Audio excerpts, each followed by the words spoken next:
if you're not trusted, you don't have a brand. Yes. Right? There are companies that have gone through incidents who have survived, and that's because they are otherwise competent and trustworthy. So security leads to those things. Security tends to be the most audited function in a company, whether it's through customer contracts, SOC 2, ISO, FedRAMP, PCI, whatever. Welcome to Unspoken Security by ZeroFox, the raw and gritty podcast for cybersecurity professionals who want to understand how threat actors are leveraging the internet.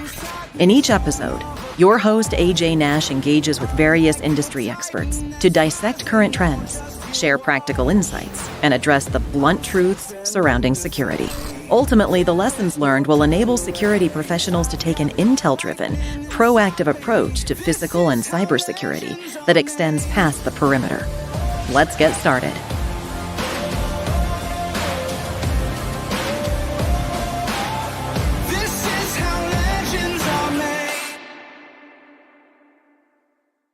Welcome to another episode of Unspoken Security. My name's AJ Nash. I'm your host. This show is brought to you by ZeroFox, as you know, and as you can see by the background, a little different this week. We're at RSA Conference. So we're going to have a special edition of the show, a little bit shorter, a little bit quicker, because there's just not enough time around here. But we have an amazing guest today. I'm really excited to have a chance to talk with her.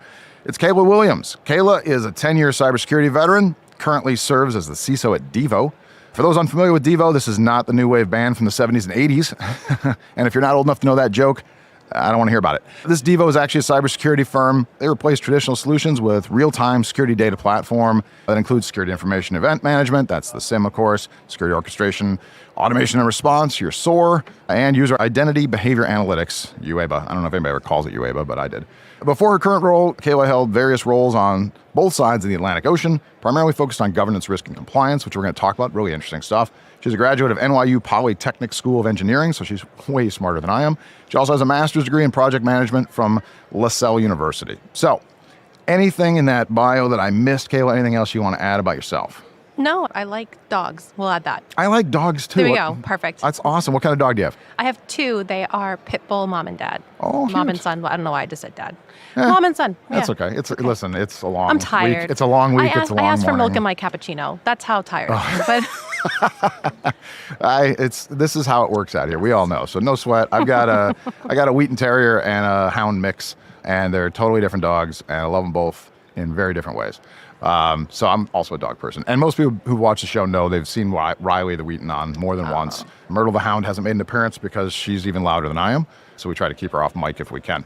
All right, so listen, I want to jump into this show quickly because, again, we're doing this on a much shorter time frame than usual. Let's do it. The topic for today is evolution of the CISO. CISO, every company has a CISO, right? There's a lot of different paths of getting there. I think everybody knows CISOs who are super technical and some that are less so, and all these different ways of getting there. Yours is really, I won't say unique because I can't prove it's unique, but certainly unusual. I haven't seen a lot of people, you came up through governance, risk, and compliance, right? And most folks are more on the technical side. I'm an Intel guy. I'm excited to see Intel people start getting there too. But GRC is not really like the standard path. You don't see a lot of that. So the first question I want to ask is, what do you see as the benefits and challenges of moving into a CISO role from that non-traditional background like GRC? So the pro is being able to speak the business. I have a great collaborative relationship with folks that are my peers and above and with the board because I can take security and make it relevant to their different functional departments. And I can make it kind of land at home for them. I would say a con is, it's not often, but sometimes there are people who are like, you've never written a line of code. How can you tell me how to secure something, right? And I'm like, okay. Love seriously, a good gatekeeper, if you have a CISO who's writing code, you have a problem right now. That's not what my role is. Another con is having to gain the respect of people like that. And it's difficult because the detractors can be a problem. So it's really positive in the sense that you get to collaborate a bit more. You can really tailor your conversations to your stakeholders, which comes in handy for budget season and roadmaps if you can understand the corporate objectives. But then on the other flip side of that is sometimes there are other areas where you have to work a little bit harder and you have to negotiate. And having those skills, I think, comes with being, so governance, risk, and compliance, GRC, like you have to do that constantly. And those you covered all the really interesting points, right? Yep. I think the business piece, I think is really interesting, right? Be able to speak the business, right? So a lot of CISOs, they come up through the tech side. And they can write the code and they understand the architecture and all the technical components. They can really make a strong argument for how to build security programs, but then they can't get the budget. Yep. And without money, last I checked, we don't get a lot accomplished. And I've never met a CISO yet who said, my biggest problem is I'm just rolling in cash. They just keep handing me all this money and I don't know what to do with it. Right. Yeah. I'm going to ask a question I'm assuming, but I don't want to assume. So with governance, risk, and compliance, there's a lot of communication in that, right? You have to build relationships. You have to sell the processes of what you're trying to accomplish, right? You have to really gain trust and some of the things you mentioned. That, I assume, is really helping you. When you compare notes with other CISOs, if you do you have those kind of discussions about, hey, what works? How do you communicate? What's getting us more budget? How are we justifying it better? Everybody needs it, but it's about how do you justify it? Does that help at all? Have you had those discussions? Yeah, we talk constantly. There's a lot of different groups. And I was actually on a panel on Monday here at RSA, and every single CISO that was there was like, we have to do better at documenting things. And I'm like, oh my gosh, that's GRC. That's exactly what I do. And having people that are technical writers for those that are engineers or the other teams that just don't like to document things, just want to move fast and innovate, being able to have things documented, it makes it a lot easier to do GRC, to get through your audits, which no one likes audits, right? No. Yeah, you're rolling your eyes. That's been my life. Being able to collaborate and document and have an alignment to your business goals and objectives and very clearly be able to articulate, hey, security helps with sales. Because security builds trust. Collaboration builds trust. You cannot sell if your customers don't trust you. And it is full circle now where security is no longer a cost center. We are a growth driver. And really? Every company is a data company now. Sure. And if you're not able to prove that you can be trusted with data, you're not going to get it. That's interesting because you're saying it's not a cost center. I don't know if that's true in every company. A lot of companies still don't think that way. I think it should be that way. They need to come to that maturity, that realization that you will not grow if you cannot be trusted. As is normal, whenever you're dealing with something live, my computer has made its own choice on what it wants to do today, and immediately just shut off all of my notes. So I'm going to go to my backups. I have my phone. You got it. Oh no, I come prepared because I always assume bad things will happen. DR and restoration live on TV. That's right. Love it. You got to have a backup plan, right? All of a sudden, my security system has made choices. So we'll just be done with that, and we'll use this one. I just don't have the eyes. So everybody who's watched the podcast, I normally have giant monitors, so I don't have to cheat with glasses. I might have to here, but we'll try not to. Anyway, getting back to the more important thing, which is what you were saying, right? I think that's really interesting because most organizations that I've worked with and in, they see security as a cost center, right? And so it's really hard to do it. But you're talking about being able to tie it back to revenue and how this is actually going to make us more profitable, or at least more revenue, right? Which matters because companies, in my experience, leadership only care about two things really: improve my bottom line, lower my risk.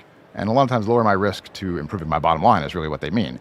So are you seeing more success in that? I mean, should I understand that DEVO has a giant budget now and we should all show up? All the vendors should show up and try to sell you a bunch of stuff because you're loaded with cash? Oh God, please don't do that. No, I'm just kidding. My LinkedIn is a dumpster fire because of all of the vendors that reach out to me. Don't reach out to me on LinkedIn, please. No, I would say that brand reputation is super important when you talk to chief revenue officers, to CEOs, to CMOs and those teams. And if you're not trusted, you don't have a brand. Yes. Right. There are companies that have gone through incidents who have survived, and that's because they are otherwise competent and trustworthy. So security leads to those things. Security tends to be the most audited function in a company, whether it's through customer contracts, SOC 2, ISO, FedRAMP, PCI, whatever. Sure. So we tend to already have documentation and processes and are proven competent, and that helps build your brand. Yeah, that makes good sense, right? So I like hearing that. It's nice to hear that you're having success with that message, right? Because again, not a lot of people come from that background. So it sounds like things are getting better. You got to sell. You got to sell security. You got to sell. That's true. We're all salespeople. I had this discussion last night. Granted, it was at the bar after hours, but that's where the best conversations happen. 100%. But we're all selling something. You're either selling a product, you're selling a service, you're selling a process, you're selling yourself. Anybody who's here looking for a job, which a lot of people are, you're selling yourself, right? So we're all in sales, which is that communication piece. And it sounds like your non-traditional way into CISO, this GRC piece, probably sets you up really well for that. And of course, you understand the technology. Just because you can't write code doesn't mean you understand the tech. You know how to build a program clearly. Exactly. And enterprise risk and having the experience of I was an auditor in a former life and being able to look at... Oh, you were so popular, I'm sure. You know it, but being able to understand the enterprise risk and how it ties back to security helps as well. And I really think that GRC needs to be understood a bit better. Always starts out in the CISO org, but I'm a champion of moving it out into a COO, making it enterprise-wide and being able to capitalize it. But that is a different conversation for a different day. We'll have you back when I'm back home in the studio and we have a whole hour to work with. We'll definitely do that because I do want to talk more about that piece. But jumping ahead, I heard that you and I actually have something in common, which sort of sets up the next question here. I think both of us have concerns about how security organizations are structured. I wrote about that with Rise of the CISO, which I love to plug all the time because I'm very self-serving. But talking about an intelligence organization being elevated, right? But I heard you've got some thoughts on this too, is where does the CISO fit, or who should the CISO report to? These are big questions people have, and I know you and I have some interesting differences on how it currently goes. So where do you think the CISO belongs? So I found success reporting into the general counsel. And that is, it's more prevalent now, but it's definitely newer out of the organizational structures. The reason being is that your general counsel, chief legal officer, whatever the function might be, they understand customer contracts, vendor contracts, laws and regulations, which we're seeing with the rise of the SEC rules change, GDPR, AI laws coming out of EU as well, fines, et cetera, et cetera. They are more equipped to understand where you're coming from, certain things that happen. And plus, they know your cyber insurance policies and they know what you can and can't get away with. And that is definitely, if you're not going to report into them, you must have a strategic partnership with them. And they understand, they're probably going to be your closest allies in understanding risk management. That's really interesting, especially as we get into, you talked about some of the regulations, and because of the requirements to publicly report things, right? And, and where that lands and how quickly that has to happen. I assume that also means you guys probably have a tie to your PR department. Not, you wouldn't report to them, of course, but your PR department, your marketing department for how those are getting done, or your My handlers. Responses. Yeah, that's the right way to Yes. Mine's right over there. And Mine is too. So's yours. Yes. If it weren't for them, neither of us would have made it here today, I'm quite certain. So yeah, a good tie into them. So do you run into any, well, first of all, do you report to legal now? Yes, I do. Okay. General All right, counsel. Good. Yep. I didn't ask that one up front, so it's a good thing that was the right answer. I put you on the spot like a jerk. Do you run into challenges with that? Lawyers, not to take shots at lawyers, but lawyers are very lawyerese, right? They speak lawyer all the time. Are there challenges that go with it as well, or is it just really all the positives that you were just mentioning? No, there's going to be structured debate because I interpret a contract differently than how they would. But I've turned that on its head and I ask the questions because at the end of the day, they're the attorneys for the company. They're protecting the company. So if I'm reviewing a contract, I'll say, do you read this the same way I do? Oh, okay. Got it. And I let them make the decision. Same with GDPR. I'm like, hey, this is the process that we have in place. Does this meet the requirement? Because if they give you it in writing, please document everything. If you have it in writing in an email or somewhere, you can point back to it. No, legal counsel, this is that's going to save you at the end of the day. 100%. And they are better equipped with having that broader knowledge of what's acceptable and what's not. And they're a direct line into the board as well. And if they're hearing things at the board level that you might not always be in tune with, it's a great collaborative relationship. Are there going to be downsides? Sure. But I try to always leverage them, especially if there's an incident. They're the only ones that can declare a breach from a DPO perspective, data protection officer. But they're engaged. And I say, what do you think we should do? And I tend to follow their lead there because at the end of the day, they're the lawyers. Keeps you safe, right? Exactly. I mean, you can't go to jail for doing what the lawyer told you to do, right? We're hearing otherwise right now with SolarWinds, maybe. But, but it's a safer bet. There will be conflict with an attorney. There's always going to be because it's all about interpretation. But if you can figure out how to leverage that, yeah, it will save your skin. How long are those meetings? But no, I'm lucky. The legal team that we have, they're so fantastic. And Slack helps too because I can we have a collaboration channel for all of us because we all report to general counsel and I can just pop in questions there and someone gets back to me. And it's quick. Vendor security, customer security addendums, laws, regulations, and things like that. We're constantly in contact anyway. You might as well foster that relationship. Yeah. Buy them beer or insert appropriate drink here because maybe they don't drink and that's okay. Take them out. Yeah, well, and Slack gives you a record too. It gives you a running record of those conversations. Again, I'm with you. I like documentation, but I'm lazy, so I love documentation that takes care of itself. You have a conversation, it's auto-documented. I'll save a lot of emails, and I don't have to document things later. Before I move to the last question, it's interesting. In Intel, we run into this sometimes too. Legal protection is really important in Intel because there are things you can cross. I had a team years ago, and we were really lucky. We had a lawyer. We had our own lawyer. He was part of the GC team, but he wasn't GC himself. We had our own lawyer. And I used to say, and I'm curious of your thoughts here, I used to say there's two kinds of lawyers. There's lawyers that start with no and make you get them to yes. And there's a lawyer who goes, that's interesting. Let me see how we can make that happen. And we were really lucky because I had the second kind of lawyer. John was fantastic. I won't give his last name and screw it up for him. But every time we asked a question, his answer, and it could be ridiculous. He'd be like, if it was out and out illegal, he'd say no. But he'd be like, let me check. Let's see how we get to yes. Have you run into those kinds of lawyers that some are more of a no and you got to prove your point, or are they more collaborative and trying to get you there? It's a mix of both, but I think that's what CISOs are. You have two types of CISOs. It's 100%.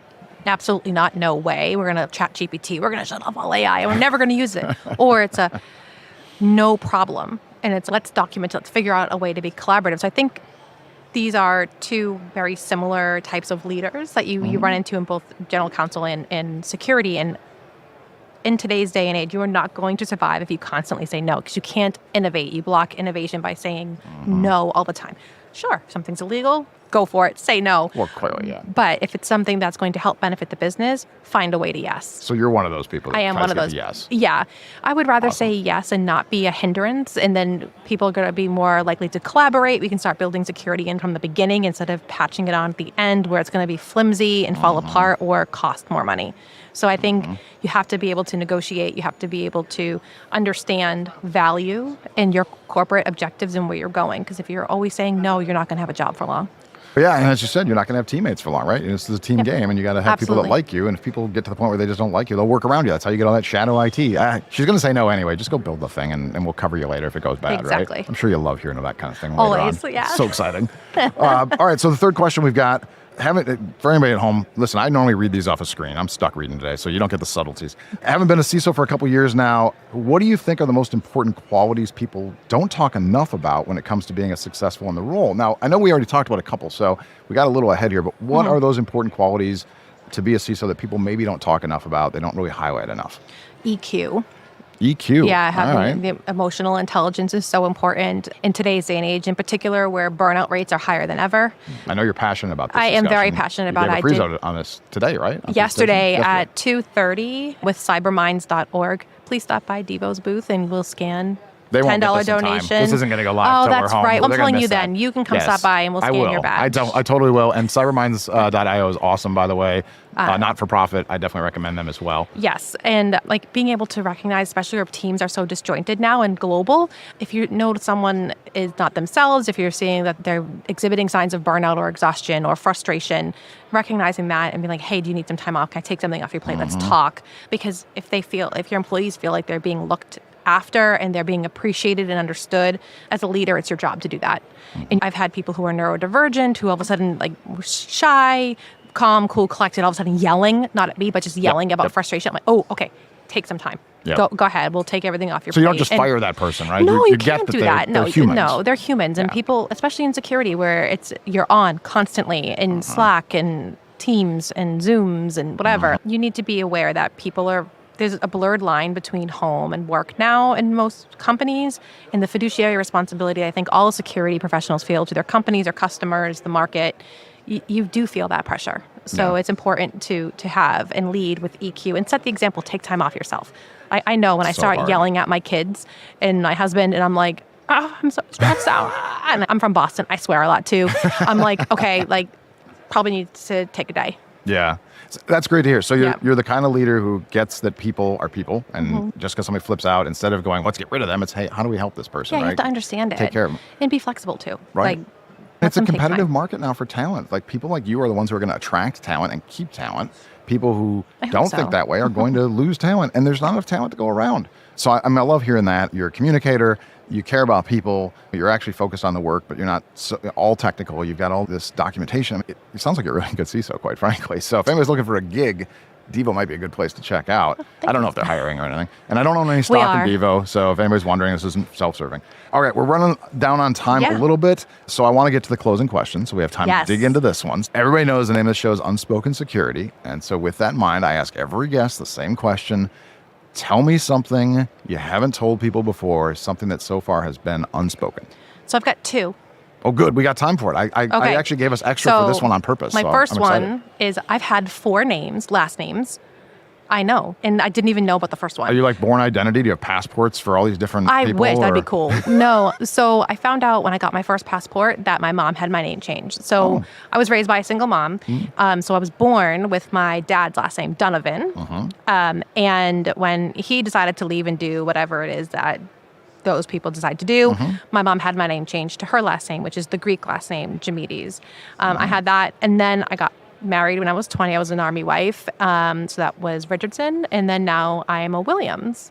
And I'm Greek and I'm Irish and I've got some Scottish in me. And I've ticked off the boxes for all of those names. All of my identities match my genetic makeup. How hard is that to get like the real ID now when they have to track all that stuff back? Or I know artists get driver's licenses. It's horrific. And I'm not like one of those people that said women shouldn't change their names. But when you have 4, I have to get my birth certificate and then my name change forms and going to all the town halls and stuff. So like I have like a name folder that I keep in my safe.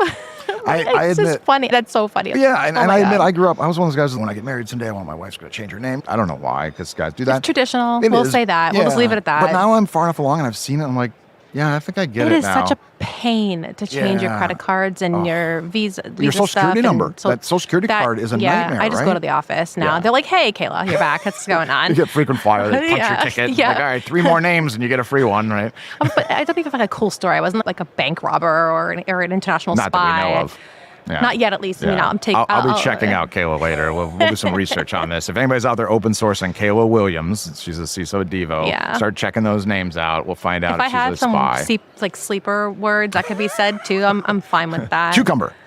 Nah, it's asparagus. not cucumber. I like gin. I like gin. So like cucumber gin. Yeah. That's not gonna be a sleeper word then. All right. So what's your second one? You said you had 2 for us. Yeah. I Something love I'm people actually who are overachievers. Sorry to interrupt. I am. I'm type A, but this one I'm actually really proud of, and I was an egg donor. Really? Yes. I heard that's really painful. It wasn't fun. I was super hormonal. But no, I had my first daughter when I was 23 years old, and I was like, okay, I'm done. I'm not going to have any more because I got divorced. I'm one of the third name. And I was like, you know what? There's so many fabulous people and families out there that want to have children that can't. One of my friends was working in infertility. She's like, why don't you go be an egg donor? And I was like, yes. That's awesome. So it's all anonymous and things like that. But the great thing is about being in the United States is that you can sign paperwork that says, I will never try to find the children, but if they want to find me, which again, not knowing my dad and having a child, like all the questions that you have to answer about your personal family health, I was like, I want them to have the opportunity. Yeah. So I did that. And then the families, because I never met them, but the families came back saying, would she be willing to do more so I can have siblings? Oh, how So cool. I've done that a few times. And then I ended up having a second child. So I'm a little too old now. I don't think I can do it. Geriatric pregnancy is not, I don't want that. You're not that kind moniker. of old, but I get what you're saying. No, it is. Yeah, it is for 35. Geriatric, I was a geriatric comes at a really young number for this. So yeah. Yes. The medical community is great with that. It's super. But I think that's a really cool, fun fact that I'm obviously now telling the world, which is fine if you are an opportunity to do something like that. It's more common for men to be donors, but for women, please go and do it. It's such a wonderful thing. The process is a little different for men. It's less painful. It is, but it's such a great thing to be able to give family to someone who's deserving. And it is so expensive, and they're paying for all your medication. So they are investing in this, and it was one of those things that pulls at your heartstrings. And I'm really proud to say that I've been able to give someone family that deserve it. It's incredible generosity. I'm impressed. Like I've done a bunch of these now, and I get a lot of people's things, and I don't want to put down anybody. They've all been amazing. That one's really impressive, though. That's an amazing amount of generosity. And again, I'm aware that's not an easy process. When guys say they've done it, yeah, it's an easy process. Like we can donate. We won't go into any details. Everybody who's listening as an adult understands. Yes, they can look it up. Yeah, nobody's cheering us on. Okay, we're not doing anybody any favors. You did. That's a huge deal. And like you said, it's expensive. It's time consuming. It's a lot of energy and effort on your part just to do something nice for people you don't even know. Yeah. I'd come work for you. Just based on this alone, I totally. Don't worry, I'm not really leaving. But don't worry, Maisie, my handler, who's always afraid I'm going to quit. I'm not going anywhere. But yeah, I would recommend anybody come work for you. You just told me all I need to know about you. You're a good person. You care about people. You're shit, obviously. You're good at the job. Thank you. But it's the rest of the stuff that makes people want to come work places. So I'm impressed. I'm so happy we were able to do this. Yeah, I appreciate it. this We'll was definitely fun. do this. I'll have you come back on for a full episode. We'll talk about other cool stuff. Yeah. But I think that wraps it up for this episode of Unspoken Security, live here from RSA Conference. Thank you, Kayla Williams from DEVO, for coming and talking to us about some really cool stuff, about your unique path to being a CISO, and also some amazing stories about your personal life. For that, I'm going to wrap it up here. We're going to get out. We'll do some post-production, hopefully get this thing out to the world really fast. And I'll get out of the way because RSA's got more people who need to have our booth. Yes. So let's call it. Great. Thanks very much. Appreciate it. That's a wrap for this episode of Unspoken Security, brought to you by ZeroFox, the only unified external cybersecurity platform. If you enjoyed this episode, follow us wherever you listen to your favorite podcasts. See you next time.